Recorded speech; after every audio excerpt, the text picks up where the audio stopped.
Sean bendecidos, amados hermanos y hermanas en el Señor, en este tiempo, en esta época navideña, donde como que hay un mariposeo en el estómago de muchos, es el término que usamos, ¿no? Para decir que siempre esta época como que nos trae para muchas personas esa sensación, para otros realmente tristeza, sentimiento de tristeza.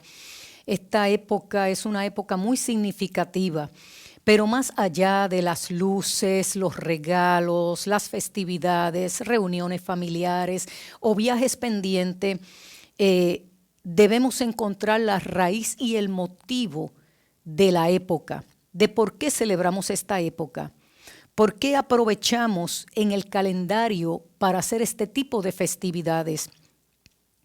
Y la razón de todo es Jesús. Y no podemos desentendernos de la raíz principal, del motivo principal. La palabra dice en Génesis, en el principio creó Dios los cielos y la tierra.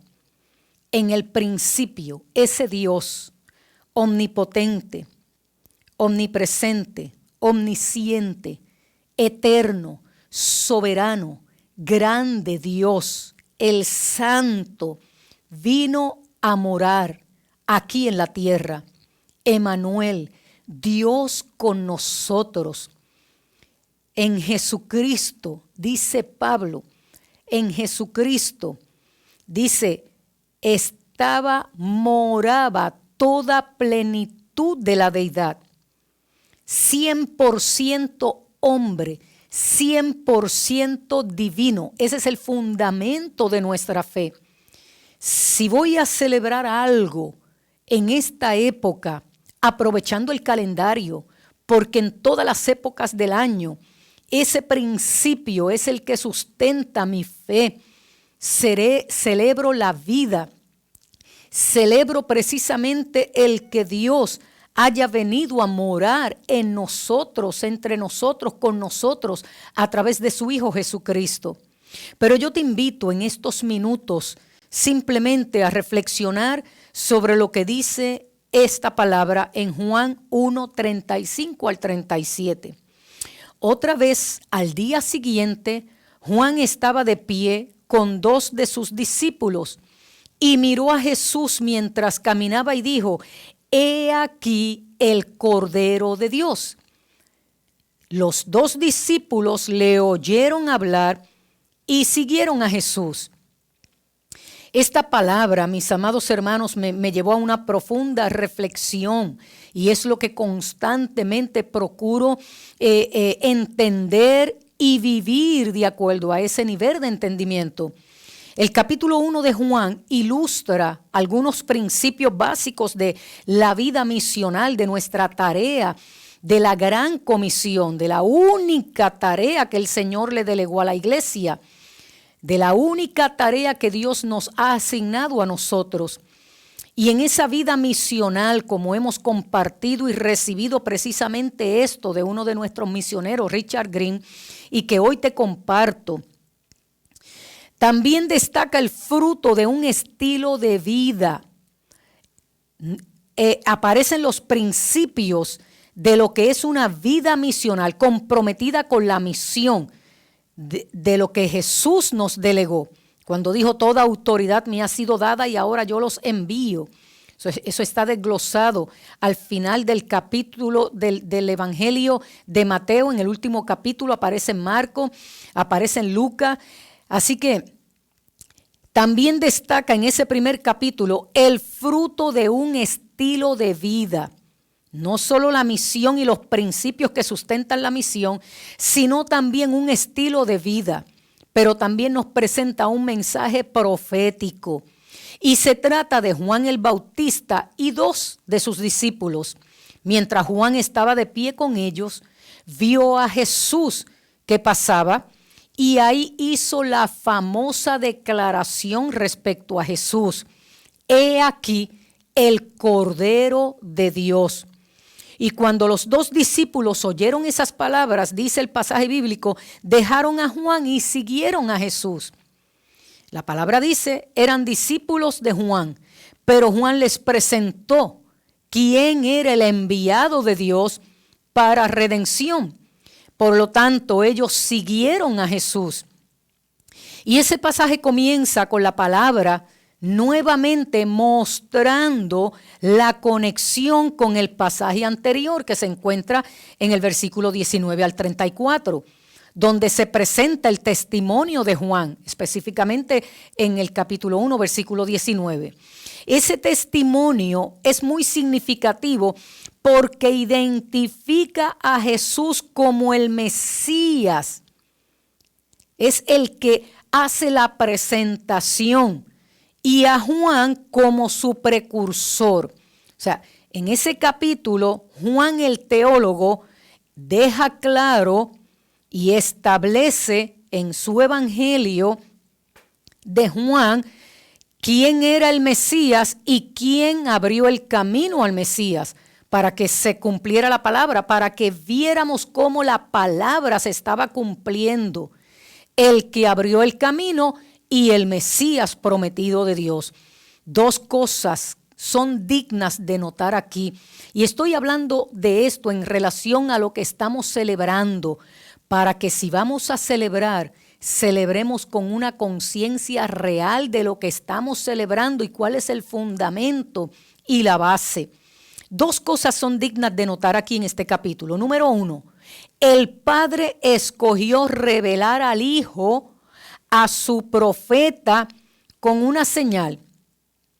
Dice, el que me envió a bautizar en agua me dijo, el que me envió a bautizar en agua me dijo, aquel sobre quien veas descender el Espíritu y posarse sobre él, ese es el que bautiza en agua, el Espíritu Santo.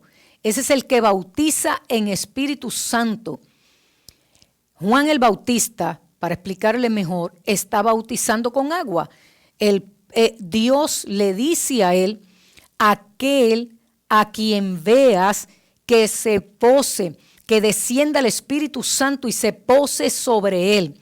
Señales del cumplimiento de las promesas y el pacto que se había establecido. Entonces, esa sería la marca de identificación sobre quien se posare el Espíritu Santo. Pero esa también es la marca de los seguidores de Jesús. Esa es la marca de los verdaderos discípulos de Cristo. Juan el Bautista presenta 3 requisitos acreditados para su afirmación de que Jesús es el Mesías largamente esperado. Número 1, el Cordero de Dios que quita el pecado del mundo. Número 2, el que descendió. O sea, número 1, el que quita el pecado del mundo. Número 2, el Espíritu descendió y permaneció sobre él. Segunda señal. Y número 3, él es el que bautiza en Espíritu Santo.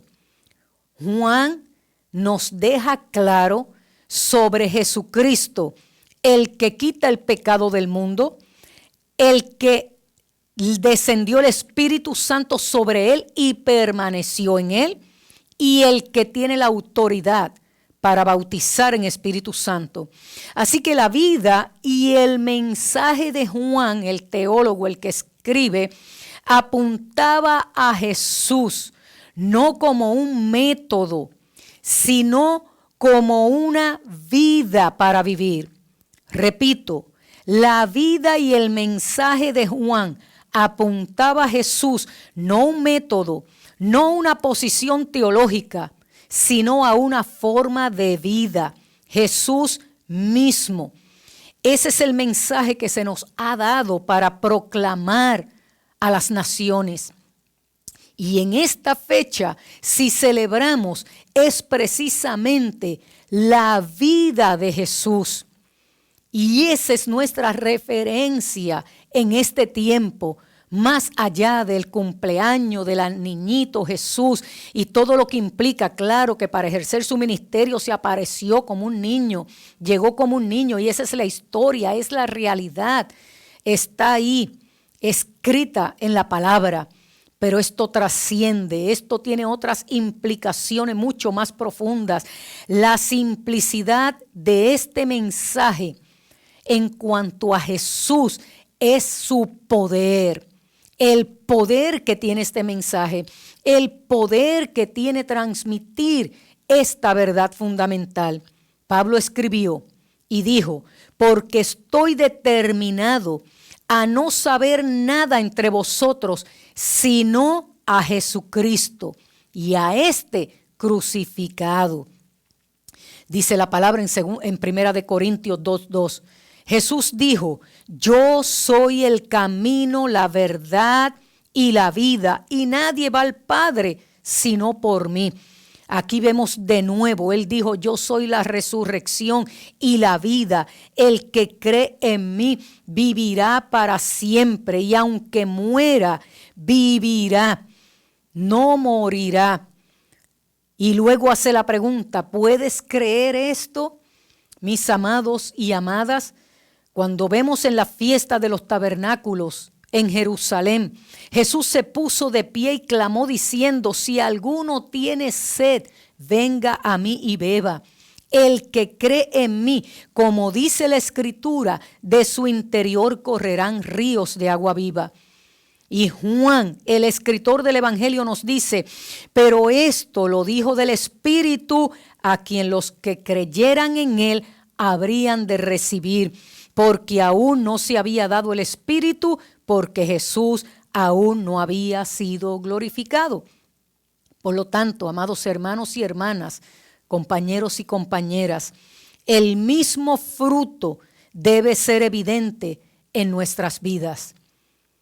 Que en este tiempo podamos ser luz en medio de las tinieblas, podamos ser sal en medio de esta generación, que seamos Jesús, seamos sus manos, hablemos sus palabras, miremos lo que Él está mirando, escuchemos la voz del Padre, pero que haya en nosotros la disposición de obediencia, de sujetar nuestra voluntad y llevar a cabo la tarea con claridad y sencillez, modelando con nuestras vidas, no dejándonos arrastrar por celebraciones simplemente consumistas y materialistas, sino que aprovechemos en cada rincón, en cada pasillo, en cada viaje, en cada compartir, traer el verdadero mensaje